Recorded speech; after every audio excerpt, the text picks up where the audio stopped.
Good morning, students. This is our unit third. The unit name is synthetic fibers, and in this unit, we have learned about some topic of this unit. Okay. So today we are going to learn about the polyester. Okay.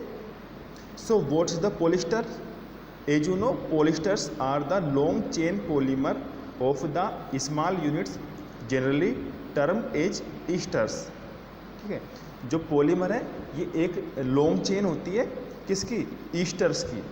Esters एक part होता है, chemical compound होता है esters, जो ऐसे छोटे छोटे जो एस्टर हैं, छोटे छोटे एस्टर के पार्ट्स आपस में जॉइन होके एक चेन के जैसे स्ट्रक्चर बनाते हैं, उसको हम बोलते हैं पोलिस्टर. ओके. नेक्स्ट टेरेलिन और Dacron is a polyester fibre. ठीक है, जो टेरेलिन और डेक्रोन है ये पोलिस्टर फाइबर है. The raw material used to manufacture it comes from petroleum refineries. The properties of polyesters are similarly to that of nylon. Some property of polyesters are, and the raw material is used for manufacturing of the polyester is comes from the petroleum refineries. Okay, and the properties is similar to nylon. जो polyester के लिए हम जो raw material लाते हैं कौन सा? Asters. ये ester कहाँ से आता है? पेट्रोलियम रिफाइनरी से. अब देखो पेट्रोलियम रिफाइनरी में क्या होता है कि पेट्रोल रिफाइनरी में सबसे पहले क्रूड ऑयल आता है जिसका हम डिस्टिलेशन और फिल्ट्रेशन करके उनको डिफरेंट पार्ट्स को सेपरेट करते हैं. जैसे क्रूड ऑयल से पहले हम पेट्रोल सेपरेट करेंगे, फिर डीजल, फिर केरोसिन. ओके, फिर जो वेस्ट बचता है उससे हम जो केमिकल कंपाउंड होता है उसको हम एस्टर उससे एस्टर निकालते हैं उससे. ठीक है, ये फिर हम कह सकते हैं कि जो पेट्रोलियम रिफाइनरी है, पेट्रोल रिफाइनरी में क्रूड ऑयल से पेट्रोल, डीजल, केरोसिन निकालने के बाद में जो वेस्ट बनता है, जो वेस्ट बचता है उससे हम एस्टर बनाते हैं. फिर बहुत सारे एस्टर पार्ट्स को जोड़ के पोलिस्टर बनाते हैं. ठीक है, और इसकी प्रॉपर्टी सेम एज नायलॉन की तरह होती है. अब कौन कौन सी प्रॉपर्टी है? So first property is the it does not gate wrinkled. ठीक है, ये रिंकल यानी इसमें कोई सलवटें नहीं मिलती है. मान लो पॉलिस्टर का कोई कपड़ा बना दिया तो उसमें सलवटें नहीं आएगी. Second is the it is strong and light in weight. ये एक तो स्ट्रॉन्ग होता है और वेट में भी हल्का होता है rather than other synthetic fibres. Okay. Third is the it absorbs very little water. जो इसकी वाटर एब्जॉर्प्शन की कैपेसिटी है वो भी बहुत कम होती है. Next it dries up quickly. और ये बहुत जल्दी सूख जाता है compare to other synthetic fibre. Last point it can be dyed in different colours. और हम जो पोलिस्टर है इसको हमारे विलिंग के अकॉर्डिंग डिफरेंट कलर्स में इसको पेंट कर सकते हैं. Next polyester is used to make sail boats. ठीक है, जो पोलिस्टर है इसका यूज हम किसमें करते हैं? सेल बोट्स होती है जो राफ्टिंग के लिए यूज आती है. ठीक है, वो किसकी बनी होती है? पोलिस्टर की बनी होती है. PET polyethylene terephthalate is one of the most common polyester which is also used to make jars, water bottles, shirts, dresses, sarees, bedsheet, carpets, etc. जो PET था, PET भी एक पोलिस्टर का टाइप है. ये सबसे ज़्यादा यूज़ किया जाता है किसमें? Jar, bottle board, shirts, dresses, bedsheet. ठीक है, एक्सेट्रा. इन सबको बनाने में सबसे ज़्यादा यूजफुल किसका होता है? PET पोलिस्टर का. PET शॉर्ट फॉर्म में किसका? पॉलीएथिलीन टेरिफेथलेट का. Next polyester is mixed with other fibre to produce blended fabric like terrycot that is contain two parts. One is the terylene and second is the cotton. Polycotton that contain polyester and cotton. Terrysilk contain terylene and silk, and terrywool that is contain terylene and wool. Okay, so polyester is जो हमारा polyester है इसको हम other fibre के साथ में mix करते हैं. और पोलिस्टर और कोई अदर फाइबर है उनको मिक्स करने पे जो फाइबर मिलता है उसको हम बोलते हैं ब्लेंडेड फैब्रिक. ठीक है, एग्जाम्पल था टेरिकोट का. अब टेरिकोट किससे बनता है? हम टेरिकोट्स के कपड़े पहनते हैं, शर्ट्स पहनते हैं. ठीक है, तो टेरिकोट किसका बनता है? टेरिलिन प्लस के कॉटन का. ठीक है, इसमें 2 फैब्रिक होते हैं। सिमिलरली पॉली कॉटन ये किसका बना होता है, poly means polyester and cotton means cotton, ये भी पॉलिस्टर एंड कॉटन से बना होता है। ठीक है, same thing is terry silk and terry wool. ठीक है, ये भी ब्लेंडेड फैब्रिक बोलते हैं, क्यों, क्योंकि इनमें 2 फैब्रिक इन्वॉल्व होती है। ठीक है, this is the about polyester. Next is the acrylic. Acrylic is a synthetic fibre which has properties like wool. It is natural substitute of wool. Acrylic is cheaper and more durable than wool. It is also known as acrylane. Some well-known acrylic fibers are Orlon, Cashmelon and Acrylon. ठीक है, अब जो acrylic synthetic fibre है, what is synthetic fiber that is produced in factories, okay, and that is made of with the help of chemical compounds. जो acrylic fibre है इसकी property कैसे होती है, सेम एज वूल। जैसा हमने देखा था वूल क्या होता था, जो नेचुरल वूल क्या था, natural fibre that is obtained either plant और एनिमल्स। तो उसकी property same, acrylic property same wool की प्रॉपर्टी होती है, but it is cheaper than wool, उससे चीपर होती है और मोर ड्यूरेबल होती है। ड्यूरेबल मीन्स ज़्यादा टिकाऊ होती है, इसकी लाइफ थोड़ी लॉन्ग लास्टिंग होती है। ठीक है, अब टाइप कौन कौन से हैं एक्रिलिक के बताया था भी, ओरलोन, कैशमिलोन एंड एक्रिलोन। और property it is soft and light in weight. ठीक है, सॉफ्ट होता है और लाइट इन वेट होता है। It is easy to wash and dries quickly. It does not shrink, stretch और wrinkle. It is resistant to chemical and moths.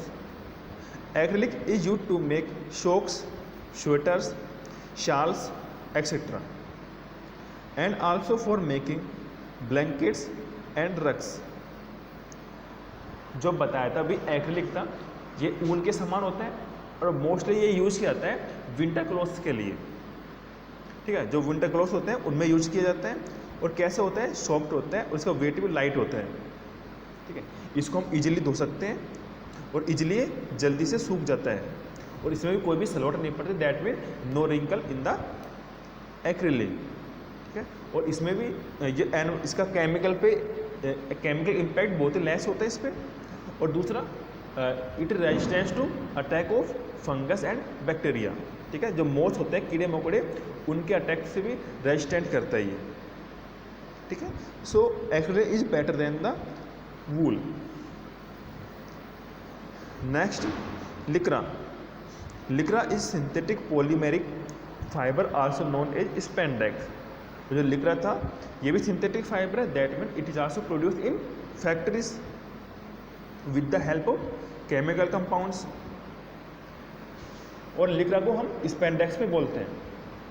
Some properties of Lycra includes its softness and elasticity like a rubber. It has the ability to stretch and regain its original shape. Lycra is also used to make body-hugging clothes like undergarments and swimsuits.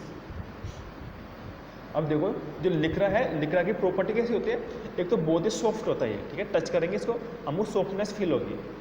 And the elasticity like a rubber.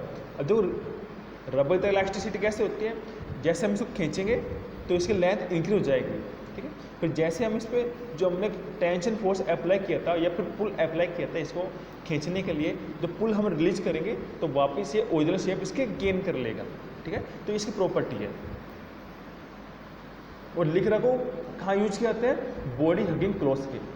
जो ऐसे cloth पहनते होंगे आप जो आपकी body के बिल्कुल touch होते हैं ना, स्किन टच बोलते हैं। तो ऐसे क्लॉथ्स में इसका यूज किया जाता है। जैसे स्विम सूट हो गया, आप देखा जैसे पूल में हम नहाते हैं तो स्विम सूट पहनते हैं। स्विम सूट कैसे होता है, बिल्कुल बॉडी टच होता है। ठीक है, तो उनमें यूज किया जाता है लिक्रा को।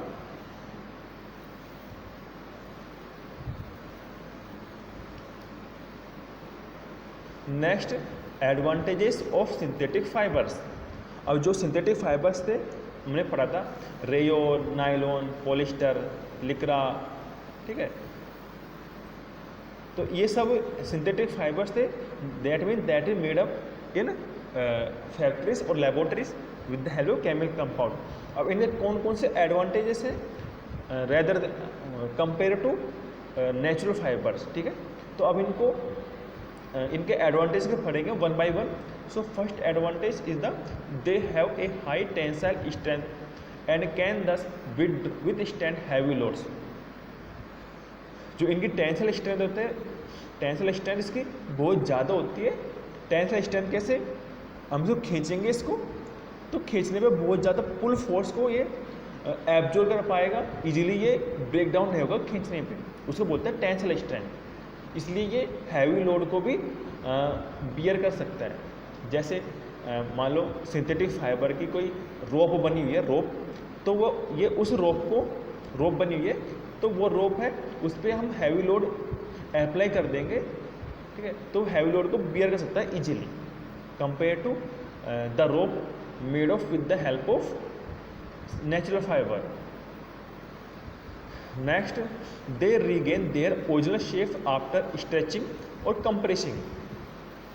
There production is independent of agricultural crops and animals farming. तो ये सिंथेटिक फाइबर थे, ये अपनी जो स्ट्रेंथ थी, शेप थी, वो रिगेन कर लेते हैं जब इसको हम कंप्रेस करते हैं या स्ट्रेच करते हैं. तो कंप्रेशन और स्ट्रेच फोर्स हटाने पे वापस ओरिजिनल शेप में आ जाएंगे. जैसे रबर है, हम रबर को खींचते हैं तो लेंथ इंक्रीज हो जाएगी, जैसे खींचना बंद करेंगे तो वापस रबर ओरिजिनल शेप में आ जाएगा. That is called elasticity. ठीक है, तो सिंथेटिक फाइबर में इलास्टिसिटी होती है. आपने देखा होगा हम जो जीन्स पहनते हैं आजकल, जीन्स में कैसे आती है, स्ट्रेचेबल आती है. जैसे हम मान लो साइज छोटी है लेकिन हम पहनेंगे तो स्ट्रेच हो जाएगी, जैसे हम उसको जीन्स उतारेंगे तो वापस ओरिजिनल शेप में आ जाएगी. क्यों? क्योंकि that have the property of elasticity. Next, their production is independent of agriculture crops and animals. We know synthetic fiber is made with the help of chemical compound, so there are no relation with the natural fiber, that mean crops and animals. okay, तो उन पे depend नहीं करता है. They are not attacked by moth. उनमें कीड़े मकोड़े fungus bacteria का कोई अटैक नहीं होता. They are resistance to bacterial attack and moisture, बताया था अभी. दे ड्राई क्विकली, वो जल्दी से सूख जाते हैं compared to natural fibers. Their cost is comparatively less than natural fibers. They are easy to wash and maintain. जो सिंथेटिक फाइबर थे उनकी कॉस्ट कम आती है. क्यों? क्योंकि हम इनको फैक्ट्री में बल्क में प्रोड्यूस कर सकते हैं एंड और ये केमिकल्स हमको इजीली अवेलेबल हो सकते हैं. और जो बल्क में प्रोड्यूस करेंगे तो इनकी जो प्रोडक्शन कॉस्ट है वो ऑटोमेटिकली कम हो जाती है बिकॉज ऑफ बल्क प्रोडक्शन. ठीक है, और ये इंडिपेंड करता है किस पे, नेचुरल थिंग्स पे, दैट इज नेचुरल प्लांट और एनिमल्स पे. और ये दोनों में इजी होते हैं और मेंटेन करना इनको इजी होता है. But there are some disadvantages of synthetic fibres. So what is the disadvantage of synthetic fibres? They do not absorb moisture and sweat. ये मॉइस्चर, नमी या फिर जो पसीने आते हैं बॉडी से, यदि हम सिंथेटिक फाइबर के कपड़े पहनते हैं तो ये हमारे पसीनों को एब्जॉर्ब नहीं करेंगे. They catch fire easily and melt before burning. इनमें आग जल्दी से कैच करता है ये, और जब इसको जलता है तो जलने से पहले तुरंत पिघल जाते हैं, मेल्ट हो जाते हैं. They cling to the skin as they accumulate electric charge on them.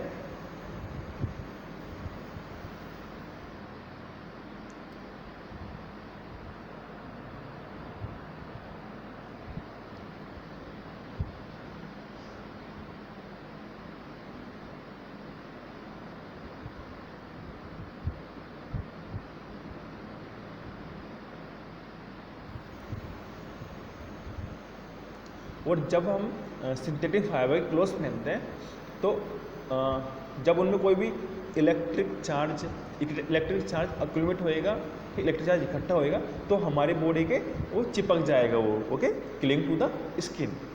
ठीक है, तो इलेक्ट्रिक चार्ज में जल्दी आता है किसमें, सिंथेटिक फाइबर्स में.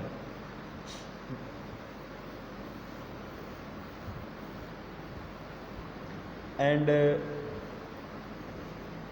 our next point is about the plastics. Okay, so what is the plastics? Plastics are one of the most commonly used materials nowadays. जो आज के दिनों में सबसे ज़्यादा जिस मेटेरियल का यूज होता है वो है plastic. We use many things made of plastic in our daily life, for example comb, bucket, chair, tiffin box, scale, बोतल एक्सेट्रा। जो हमारी लाइफ है उसमें हम बहुत सारे ऐसे प्रोडक्ट होते हैं जो प्लास्टिक बने होते हैं, उनको यूज लेते हैं, जैसे com, bucket, tiffin box, okay. इतने सारे जो प्लास्टिक थिंग्स है हमारे डेली लाइफ में यूज होते हैं। And a plastic material is a synthetic और semi synthetic organic solid that can be moulded. जो प्लास्टिक मेटेरियल होते हैं वो सिंथेटिक हो सकते हैं और सेमी सिंथेटिक हो सकते हैं। Synthetic mean totally man made, okay, and semi synthetic mean half man made and half natural, okay. ये मिक्सअप होता है ऑर्गेनिक और सिंथेटिक का। Plastic are typically organic compound but they often contain other substance. They are most commonly drive from petrochemicals. अब देखो जो plastics है वो जनरली हम इसको ऑर्गेनिक कंपाउंड बोलते हैं, लेकिन ये ऑर्गेनिक कंपाउंड के अलावा कुछ और भी कंपाउंड भी रखते हैं, ठीक है। तो हम इसको टोटली ऑर्गेनिक कंपाउंड नहीं बोल सकते। और जो प्लास्टिक्स है जो कहाँ से निकलता है, मोस्टली पेट्रोकेमिकल से। अभी बताया था पेट्रोकेमिकल से जो रिफाइनरी होती है जहाँ पे क्रूड ऑयल को रिफाइन करके पेट्रोल डीजल अलग किया जाता है, फिर वेस्ट बचता है, वेस्ट से प्लास्टिक बनाते हैं, ओके। तो वो होता है petrochemicals. Plastic materials display unique properties as compared to other material and have contributed greatly to our everyday life। जो प्लास्टिक मटेरियल होती है इनकी एक स्पेशल यूनिक प्रॉपर्टी होती है किसी दूसरे मटेरियल के कंपेयर में, okay. Plastics are used in housing, automobiles, aircraft, electronic decoration items and medical implants. अभी हमने देखा था कि प्लास्टिक्स हम आज के टाइम पे सबसे ज़्यादा किसका यूज करते हैं हमारी डेली लाइफ में, प्लास्टिक्स का, और हर सेक्टर में यूज करते हैं, ठीक है। चाहे हाउसिंग हो, ऑटोमोबाइल्स हो, एयरक्राफ्ट हो, मेडिकल्स हो, सब में प्लास्टिक का यूज होता है। और प्लास्टिक जनरली कहाँ से मिलता है, पेट्रोकेमिकल से, ओके। कैन बी सिंथेटिक और semi synthetic. Let discuss some important properties of plastics. So one property of the plastics is the plastics are non-reactive, okay. Plastics are non-reactive, that means plastic do not react with water or other chemicals। जो plastic है वो other chemicals और water के साथ में कोई भी reaction नहीं करता है। रिएक्शन मीन कोई भी बॉन्ड नहीं बनाता या फिर उनके साथ कोई भी न्यू सब्सटेंस प्रोड्यूस नहीं करता है। दस दे डू नॉट कोरोड, ठीक है। इसलिए प्लास्टिक में जंग नहीं लगती है। लेकिन किस में जंग लग जाती है, आयरन में। आयरन को आप ओपन रख दो, ओपन में जहाँ पे पानी हो और थोड़ा मॉइस्चर हो वहाँ पे होएगा कोरोजन हो जाएगी, किस पे, आयरन पे जंग लग जाएगी। लेकिन प्लास्टिक पे जंग नहीं लगते हैं क्योंकि plastic is non reactive. Due to this reason plastics are used to store different kinds of materials. For example many chemicals compound like phenolphthalein, sodium hydroxide etc. are stored in plastic bottles. Pickles can also be stored in plastic jars. तो इसका जो property है non reactive की, इसको देखते हुए हम जो प्लास्टिक का यूज बहुत सी जो थिंग्स हैं उनको स्टोर करने में यूज लेते हैं। जैसे पिकल्स हो गया, सोडियम हाइड्रोक्साइड हो गया, ठीक, केमिकल हो गए, अचार हो गया, इन सबको स्टोर करने में यूज करते हैं हम किसका, प्लास्टिक के कंटेनर्स का, बिकॉज ये नॉन रिएक्टिव होता है। Next property the plastic are light and strong. जो प्लास्टिक होती है वो लाइट होती है और स्ट्रॉन्ग भी होती है। कैसे, it is one of the most important properties of plastic due to which it can be use for the various purpose. जो प्लास्टिक की सबसे इंपॉर्टेंट है कि लाइट वेट होती है और स्ट्रॉन्ग होती है, इसी के लिए हम इसका सबसे ज़्यादा यूज करते हैं प्लास्टिक का। वैसे तो आयरन है, आयरन भी स्ट्रॉन्ग होता है, लेकिन आयरन का जो वेट होता है वो हैवी होता है, बट प्लास्टिक लाइट वेट होती है और स्ट्रॉन्ग भी होती है, इसलिए ज़्यादा यूज होता है प्लास्टिक का। It is light in weight so it can be easily carried from one place to another. Objects made of plastic are strong thus they do not break easily. इसलिए हम प्लास्टिक लाइट वेट होती है तो easily हम इसको transport कर सकते हैं from one place to the another place, okay. और ये स्ट्रॉन्ग भी होती है तो इजिली ब्रेक नहीं होती है। Due to this property plastic are long lasting. तो इसलिए प्लास्टिक है वो लॉन्ग टाइम तक चलती है, ठीक है। इनकी जो लाइफ साइकिल होती है वो बहुत ही लॉन्ग होती है। जैसे हम ग्रोसरी स्टोर पर जाते हैं और कुछ भी जो आइटम है परचेज करते हैं, या चीनी हुआ, तो किस में लाते हैं हम? प्लास्टिक बैग्स में। तो देखो वो प्लास्टिक की जो प्लास्टिक बैग था कितना हल्का होता है वो, उसमें वेट मुश्किल से 4-5 ग्राम वेट होगा, लेकिन स्ट्रॉन्ग होता है, वो 1-2 किलो चीनी को इजीली कैरी कर सकता है, ठीक है। तो ये प्लास्टिक की बहुत ही इंपॉर्टेंट प्रॉपर्टी है।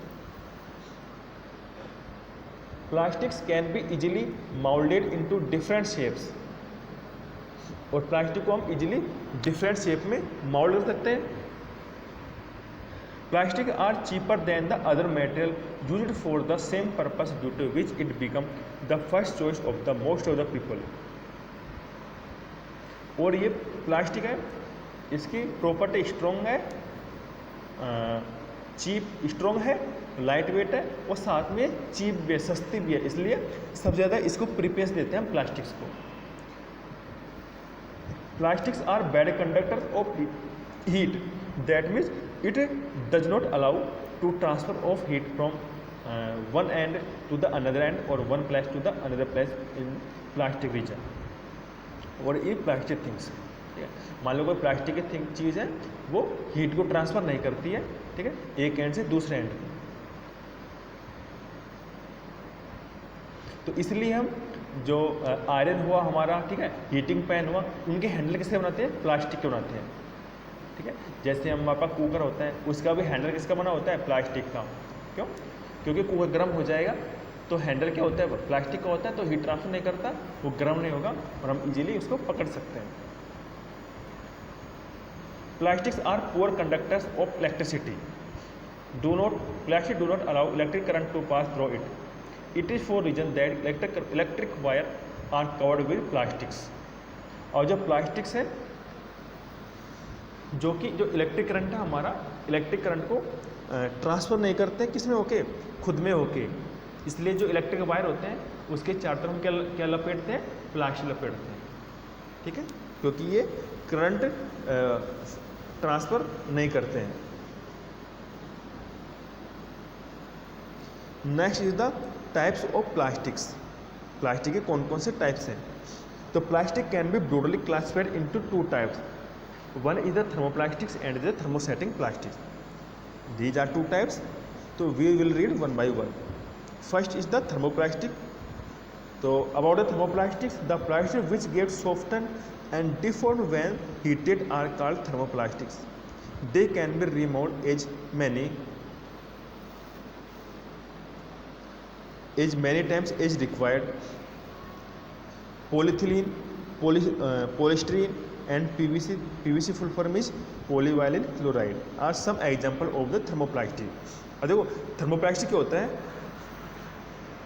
जिनको हम गर्म करने पे वो इजीली डिफॉर्म हो जाएंगे, यानी कि उनकी स्ट्रक्चर में चेंज हो जाएगा और सॉफ्ट हो जाएंगे, और हम जितने टाइम चाहें उतनी बार उनकी स्ट्रक्चर या शेप को हम चेंज कर सकते हैं। किससे? हीट करने पर। और एग्जाम्पल कौन था? पीवीसी, पॉलीथिलीन, ठीक है, पॉलीस्टीरीन, ये एग्जाम्पल किसके? थर्मोप्लास्टिक्स, ठीक है। तो थर्मोप्लास्टिक प्रॉपर्टी क्या हो गई?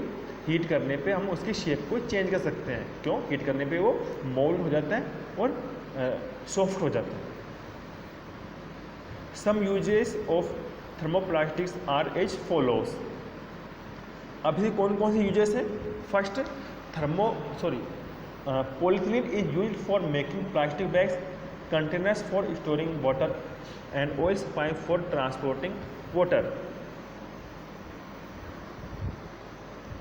Polyvinyl chloride PVC is used for making floor tiles, shoe soles, shoes, pipes, raincoats and bags. देखो पॉलीथीन किसमें यूज की जाती है? प्लास्टिक बैग बनाने में, ठीक है। हम ऑयल वाटर जो कंटेनर बनाते हैं, ऑयल वाटर के टैंक, उनको स्टोर करने में किसका यूज करते हैं? पॉलीथीन का। जो मार्केट में सब्जी लाते हैं वो क्या होती है? पॉलीथीन वो होती है। और जो पीवीसी किसका यूज करते हैं? जैसे पीवीसी के पाइप आते हैं घरों में, पीवीसी के पाइप, ठीक है, उसको बनाने में। जो हमारे शू के नीचे शोल होती है जो हार्ड होती है, उसको बनाने में, टाइल्स बनाने में, रेन कोट्स में, बैग्स में, ठीक है। तो इन सारे थिंग्स में we use thermoplastics, okay. Next type is the thermosetting plastics. So what is the thermostatic plastics? Its name is thermosetting. Thermo means on heated, setting mean fix, यानी कि एक बार इसको हमने हीट कर दिया तो इसकी शेप फिक्स हो जाएगी, फिर दोबारा इसको हम इसको हीट करेंगे तो ये इसकी शेप में कोई चेंज नहीं होगा, ये ना तो डिफॉर्म होएगा ना सॉफ्ट होएगा, ठीक है। इसलिए बोलते हैं थर्मोसेटिंग, एक जगह सेट हो जाता है हीट करने में। The plastic which do not get deform on heating even at high temperature are called thermosetting plastics. These plastics harden on heating and hence they can't be reshaped repeatedly. Bakelite and melamine are the common example of thermoplastics. ठीक है, as I told you what is thermosetting plastics, and the example of thermosetting plastics is the bakelite and melamine. Some uses of thermosetting plastics are as follows. First is the Teflon is used for making non-stick cookwares and as corrosion-proof coating in chemical industry. Bakelite is used to make electrical switches and plugs for making laptop, laminates, combs, fountain pens, etc. Melamine is used for making unbreakable dinnerware and decorative objects. अब देखो जो thermosetting plastic का एक types था Teflon. तो Teflon किस में use करते हैं, जो हम कुकिंग वेयर होते हैं, जो खाना बनाने के हमारे बर्तन होते हैं उनमें यूज करते हैं, ठीक है। जो टेफ्लॉन क्या करते हैं, जैसे हमने देखा होगा नॉन स्टिकी पैन होता है। नॉन स्टिकी पैन होता है कि उसमें खाना बनाएंगे तो खाना चिपकेगा नहीं पैन से, तो उसमें जो कोटिंग होती है वो कोटिंग किसकी होती है, टेफ्लॉन की, ठीक है। दूसरा है बैकलाइट। तो बैकलाइट का यूज हम करते हैं इलेक्ट्रिक स्विच बनाने में, कुकर के हैंडल में, ठीक है, पैन के हैंडल में, जो इलेक्ट्रिक इक्विपमेंट्स हैं वहाँ पे यूज करते हैं बैकलाइट्स का। और मेलामाइन का जो ऐसी हम जो घर में जो हमारी क्रोकरी होती है, प्लेट्स वगैरह, ठीक है, दिन में डिनर करते हैं, लंच करते हैं, तो ऐसे प्लेट जो गिरने पे टूटते नहीं है तो उनको बनाने में यूज करते हैं मेलामाइन का। ये भी किसका टाइप है, thermosetting plastics, okay. So this is the difference between thermosetting plastics and thermoplastics, ठीक है, ये डिफरेंस है। अभी हमने एक बार डिस्कस किया था similar same thing, it is given in this table, okay, you can read this table on self. And next is the plastics and the environment। अब हम देखेंगे जो प्लास्टिक है इसको एनवायरमेंट कौन से इम्पैक्ट करते हैं। ये प्लास्टिक होती है how it is harmful for the our environment, ठीक है। ये जो नो देर आर मैनी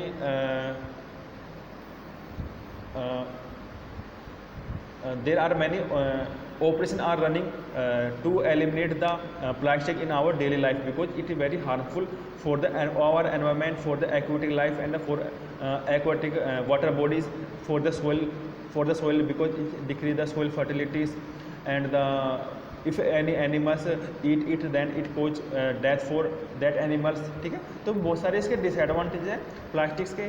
तो बहुत सारे इसके जो कैंपेन रन होते हैं, बहुत सारे कैंपेन रन होते हैं to stop use of single plastic and the use of the recycle plastics, okay, and the eliminate the plastics. तो ऐसे बहुत सारे कैंपेन चलते रहते हैं प्लास्टिक को हटाने के। तो क्यों हटाते हैं, क्योंकि वो एनवायरमेंट पे इम्पैक्ट होता है, हार्मफुल होता है, ठीक है। और कैसे हार्मफुल होता है we will discuss one by one. So let's start. Plastics are an integral part of our life but have several disadvantages, ठीक है। आजकल क्या है, प्लास्टिक हमारी लाइफ का अभिन्न अंग बन चुका है। हम देखेंगे हर चीज़ में, जो हम हर ऑब्जेक्ट यूज लेते हैं, हर जो भी एलिमेंट, जो भी इक्विपमेंट्स हैं, ठीक है, ये कोई भी ऑब्जेक्ट्स है, थिंग्स हैं, सब में प्लास्टिक यूज होता है। And plastic are durable and make a very long time to degrade. हम देखा जो प्लास्टिक थी ये बहुत ही लॉन्ग लास्टिक होता है और ये डिकम्पोज होने बहुत ही ज़्यादा टाइम लेता है, ठीक है। तो अब इसके हम इसके डिसएडवांटेज के बारे में डिस्कस करेंगे। So first point of the disadvantage of plastic is that plastic are non biodegradable means do not decay और rot by natural process. Therefore plastic waste causes soil pollution. जो प्लास्टिक होता है वो non biodegradable होता है। Non biodegradable कौन से होते हैं, ऐसे एलिमेंट जो नेचुरल सब्सटेंस होते हैं, जैसे बैक्टीरिया, फंगस, उनके द्वारा डिकम्पोज नहीं होते हैं, उनको बोलते हैं नॉन बायोडिग्रेडेबल।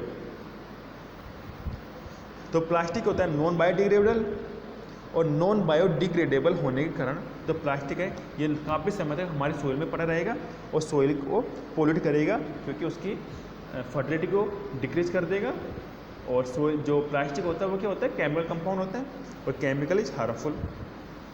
नेक्स्ट, एक comparison between the time taken by the plastics and the some other material to be decompose is shown in the table given below.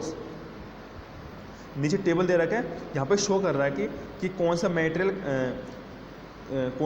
है, कौन सा नेचर का है, और उसकी जो डिकम्पोज लाइफ है वो कितने डिकम्पोज होता है, वो कितने टाइम में डिकम्पोज होता है, उसकी लाइफ साइकिल कितनी है। ठीक है, तो देखो काम, पेपर है बायोडिग्रेडेबल नेचर है इसका, 10 से 10 to 30 डेज में ये डिकम्पोज होता है।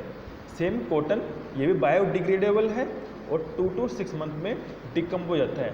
वेजिटेबल फ्रूट्स वगैरह बायोडिग्रेडेबल है और 10 to 20 डेज में डिकम्पोज होते हैं। वुड भी बायोडिग्रेडेबल है, 10 to 20 ईयर में डिकम्पोज जाएगा, और वुल भी बायोडिग्रेडेबल है, 10 to 20 मंथ्स में डिकम्पोज जाएगा। और मेटल्स जैसे टिन है, एल्यूमिनियम है, ये नॉन बायोडिग्रेडेबल है। ठीक है, और इनकी जो डिकम्पोज है वो 100 ईयर लेते हैं डिकम्पोज होने में। सेम प्लास्टिक है, प्लास्टिक को डिकम्पोज होने में 100 से ऊपर सालें लग जाती है। ठीक है, next, dumping plastic in water bodies poses a threat to aquatic life. जैसे मान लो जो प्लास्टिक है, प्लास्टिक का जो गार्बेज है, कचरा है, उसको हमने कोई भी वाटर बॉडी जैसे पॉन्ड है, रिवर है, वहाँ पे डाल दिया, तो वो जो वाटर के अंदर जो जीव जंतु फ्लोरा एंड फौना है उनकी लाइफ को इम्पेक्ट करेगा। ठीक है, next, burning plastic release toxic gases which cause air pollution, thus it may result in various health hazards. अब हमने मान लो प्लास्टिक को जला दिया तो उससे जहरीले गैसें निकलेंगी और वो हमारी हेल्थ के लिए हार्मफुल होती है। Third point, plastic bags carelessly thrown on the roads find way into drains which choke drains and sewage system. This results in the overflow of sewage water. Thus, stagnant water becomes a breeding ground for mosquito and causes disease like malaria. अब मान लो जो plastic के bag है हमने उसको नालियों में डाल दिया तो क्या होगा, नाली बंद हो जाएगी और जो नाली को पानी खा जाएगा, सड़कों पे आ जाएगा, सड़क पे पानी इकट्ठा हो जाएगा, इकट्ठा होने वहाँ पे मच्छर वगैरह ऐसे जो कीट हैं, जो मच्छर जैसे कीट हैं, वो उनकी ब्रीडिंग हो जाएंगी, बहुत सारे ऐसे पैदा हो जाएंगे वो मच्छर वगैरह, और बीमारी फैलाएंगे जैसे मलेरिया, डेंगू वगैरह। ठीक है, next, plastic bags thrown in garbage with food in them are sometimes consumed by animals like cows. This may choke their respiratory system and lead to death of animals. कई बार हम क्या करते हैं, कोई खाने पीने की चीज़ है उसको पन्नी में, जो प्लास्टिक की बैग है उसमें पैक करके कचरे में फेंक देते हैं, और मान लो कई बार कोई जानवर है जैसे गाय है, उसको जो खाना था उसके फूड के साथ साथ प्लास्टिक को खा गई वो, तो उसके श्वसन के जो रेस्पिरेटरी सिस्टम है उसको चोक कर देगा, बंद कर देगा, और कई बार उनकी डेथ का कोज भी बन जाता है। Next, if plastic remain in the soil for a long time, they block the seepage of rainwater through the soil, causing problems in recharging the groundwaters. अब देखो, प्लास्टिक मान लो जमीन में रह गई बहुत टाइम तक, तो क्या होगा, प्लास्टिक बताया था कि वाटर को इजीली पास नहीं करता, तो ज़मीन में पड़ी है वो, तो जो ऊपर का वाटर है वो जो वाटर ग्राउंड था, वाटर लेवल था, वहाँ तक जा नहीं पाएगा और हमारा ग्राउंड वाटर रिचार्ज नहीं हो पाएगा। ठीक है, next, use of recycle plastic bag to keep food item in them is also harmful for health. देखो आजकल हमने क्या किया, प्लास्टिक जो वेस्ट है उसको रिड्यूस करने के लिए हम प्लास्टिक को रीयूज करने लग गए, रिसाइकल करने लग गए। ठीक है, उसी कचरे से दोबारा प्लास्टिक बना देते हैं और दूसरे कोई भी प्रोडक्ट बनाते हैं, लेकिन जो रिसाइकल प्लास्टिक्स है उसका जो प्रोडक्ट्स है उसको हम खाने की चीज़, जैसे प्लेट्स हो गई, खाने की चीज़ है ना, उनमें उसको यूज नहीं करना चाहिए, खाने के कंटेनर है उनमें यूज नहीं करना चाहिए, क्योंकि वो हेल्थ के लिए हार्मफुल होते हैं। And the last point, ways to reduce plastic pollution. अब हमको कौन कौन से मेथड अपनाने होंगे जिससे हम प्लास्टिक पोल्यूशन को रिड्यूस कर सकें। तो first point, the best way to reduce pollution caused by plastic is to recycle them although it is very costly process. सबसे पहला कि जैसे प्लास्टिक का कचरा निकले उसको वापस फैक्ट्री में ले जाओ और रिसाइकल करके दोबारा नए प्लास्टिक बना के नए प्रोडक्ट बना दो, ठीक है। तो ये बेस्ट मेथड है, लेकिन थोड़ा कॉस्टली होता है। यूज जूट क्लॉथ और paper bags instead of plastic bag when you go for shopping. जब आप मार्केट में शॉपिंग के लिए जाओ तो जूट के बैग हैं, क्लॉथ के हैं, पेपर के जो बैग हैं, ठीक है, उनको यूज में लेना चाहिए प्लास्टिक बैग की जगह। Next, reuse plastic bags and container for the other purpose instead of throwing them. Same बताया था कि जो बैग थे उनको फेंकने के हम फेंकते हैं उसकी जगह उनको रिसाइकल कर लेना चाहिए। Next, try to buy products that has less plastic packing. हमको ऐसे प्रोडक्ट परचेज करने चाहिए जिनमें प्लास्टिक कम से कम हो, उनकी पैकिंग में प्लास्टिक कम से कम लगी हो। Next, dispose of plastic bag properly. The municipal corporation has made available green bins for collecting biodegradable waste and the blue bins for collecting non-biodegradable waste like plastics. अब देखो इसको डिस्पोज कैसे करना है, जो हमारे ये तो जिम्मेदारी है हमारे म्यूनिसिपल कॉरपोरेशन की, ठीक है, हमारी जो नगर पालिका होती है उनकी जिम्मेदारी है कि वो दो ऐसे कचरा पात्र रखें, एक तो ब्लू कलर का एक ग्रीन कलर का। जो ब्लू कलर का है, ब्लू कलर में हमको रखना है नॉन बायोडिग्रेडेबल, और प्लास्टिक किस में आता है नॉन बायोडिग्रेडेबल में। जो प्लास्टिक किस में रखेंगे हम ब्लू बिन में, और जो बायोडिग्रेडेबल फूड जो वेस्ट है उनको हम डालेंगे ग्रीन बिन में, ठीक है। जिसे हम क्या करेंगे, जो नगर पालिका है हमारी म्यूनिसिपल कॉरपोरेशन, जो ब्लू बिन है वहाँ से एक साथ प्लास्टिक मिल जाएगी उसको, और वो उसको ईजिली बेटर वे से डिकम्पोज कर पाएंगे। Next, remember the 4R formula. देखो 4R फॉर्मूला फुल फॉर्म है, इसमें 4 R है, आर आर आर आर। तो फर्स्ट R का मीन है रिड्यूस, सेकंड R का मीन है रीयूज, और थर्ड R का मीन है रिसाइकल, एंड 4R का मीन है recover and allow it to minimise the damage caused by the plastic to the environment. तो फर्स्ट R का मीन है रिड्यूस, मतलब कि हमको जो प्लास्टिक है वो रिड्यूस करना चाहिए, हमको कम से कम यूज लेना चाहिए प्लास्टिक्स को। सेकंड है रीयूज, हमको ऐसे प्लास्टिक यूज लेना चाहिए एक बार वेस्ट निकल गया उसको दोबारा रीयूज लें। Third is the recycle, recycle mean जैसे हमने वेस्ट बनाया, जो हमारा प्लास्टिक वेस्ट हो गया उसको वापस फैक्ट्री में ले जाओ, दोबारा नए प्रोडक्ट बनाओ प्लास्टिक के, दोबारा यूज करो, ठीक है, ये होता है रिसाइकल। एंड रिकवर वही होगा जैसे हम रिसाइकल कर रहे थे, जो वेस्ट था उसको यूज कर रहे थे, तो वो इससे हमारे यूज में चलता रहेगा, तो कोई भी हम नए प्लास्टिक डेवलप नहीं करेंगे, ठीक है। तो उसी को हम जो स्पेस था वेस्ट के बाद में जो स्पेस बन गया था, नीड हो गई थी नए प्लास्टिक की, तो उस स्पेस को हम रिकवर कर लें किससे, रिसाइकल प्लास्टिक से, ठीक है। तो इससे हम जो एनवायरनमेंट पे इम्पैक्ट होएगा प्लास्टिक पोल्यूशन का, तो हम इसको मिनिमाइज कर पाएंगे, ठीक है। ये बेस्ट मेथड है 4R formula. Each one of us should take up the responsibility to keep public place clean and free from the plastics, ठीक है। और हम सबको जिम्मेदारी लेनी चाहिए कि कोई भी पब्लिक प्लेस है हम उसको प्लास्टिक फ्री रखें। जैसे कोई हमने बिस्किट वगैरह चॉकलेट खरीदी, प्लास्टिक के रैपर वगैरह हैं, ठीक है, प्लास्टिक पैकिंग आइटम है, उनको पब्लिक प्लेस पे सड़कें हुई, ठीक है, कहीं पे भी नहीं फेंकना चाहिए, उनको प्रॉपर ब्लू बिन था डस्टबिन, ब्लू डस्टबिन उसमें डालना चाहिए, ओके। और हमको कम से कम प्लास्टिक यूज लेना चाहिए, so that we can save our environment. So this is the end of video. I hope all of you understood this very well. Thank you all of you.